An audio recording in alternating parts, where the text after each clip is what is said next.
Little rusty. We'll see how this goes.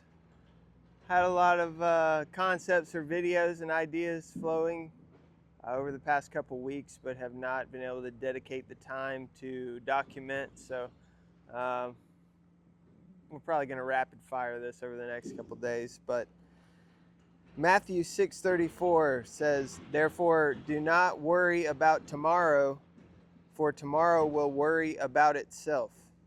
Each day has enough trouble of its own." This verse has been brought up in past videos, but it comes up again. I was scrolling Facebook a couple days ago and saw in the skateboarders over 30 group. Yeah, that's me. I'm in that group. Somebody posted tips on getting over anxiety about injury.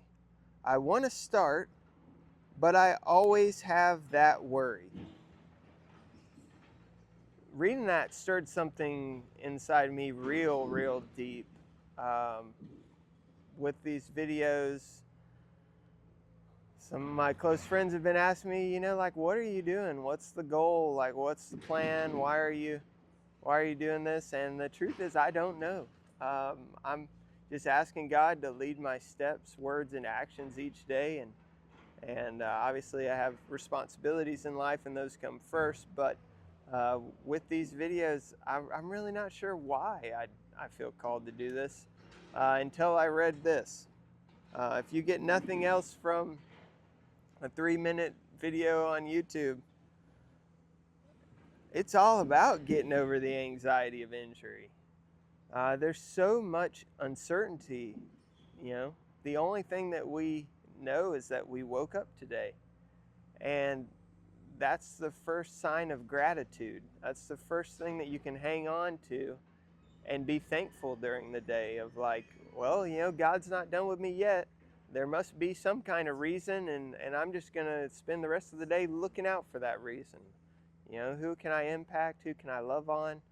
Who can I promote? Who can I encourage? We're still in the summer of encouragement. Right behind me is some encouragement. I got the dock company loading up some lumber. I saw him use the bucket on the backhoe as a paddle. That's inspiration. That's pretty cool. But gratitude, remember, it cuts through anxiety like a hot knife in butter. Anytime that you feel anxious about the current state or the future or planning or whatever comes next, take a moment, stop, and try to think of maybe 2 things that you're grateful for. And I've already come up with one. Yeah, you woke up today. Okay, what's the next one?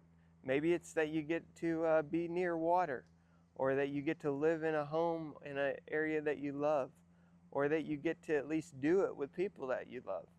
All of those things can help you trump anxiety. But when it gets to board sports, wakeboarding, skateboarding, foiling, um, whatever that sport looks like for you, that's a little outside your comfort zone but is intriguing. What you're doing when you're sitting on the shore is you're trying to justify that the juice is worth the squeeze. The potential risks are less than the potential gain. And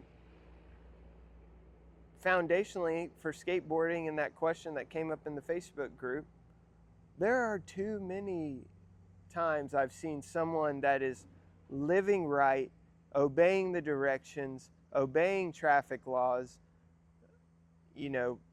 preserving their self in a way for the next day, and it's stripped away from them. It's taken away from them.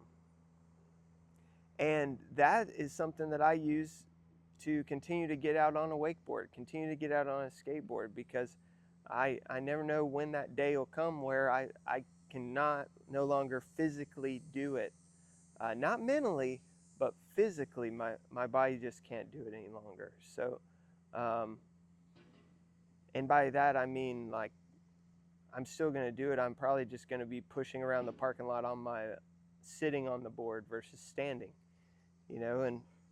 and I guess that's just special to me. And I love board sports enough that uh, even if I'm taken away from riding, I'm still going to help influence somebody else's riding.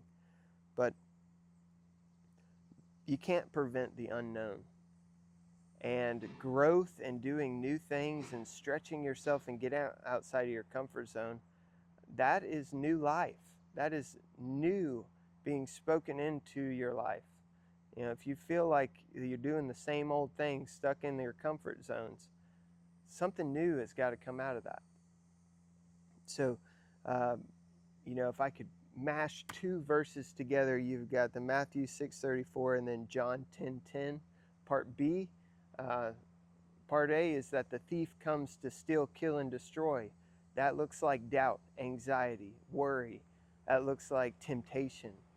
Uh, Part B, Jesus has come that you may have life and have it to the fullest and living it abundantly. And I think board sports is an abundant lifestyle. You can't be thinking about things off of the board while you're on the board. And, I'm just stoked to be able to share that with others. And, tips to getting over the anxiety is one word and one word only: gratitude.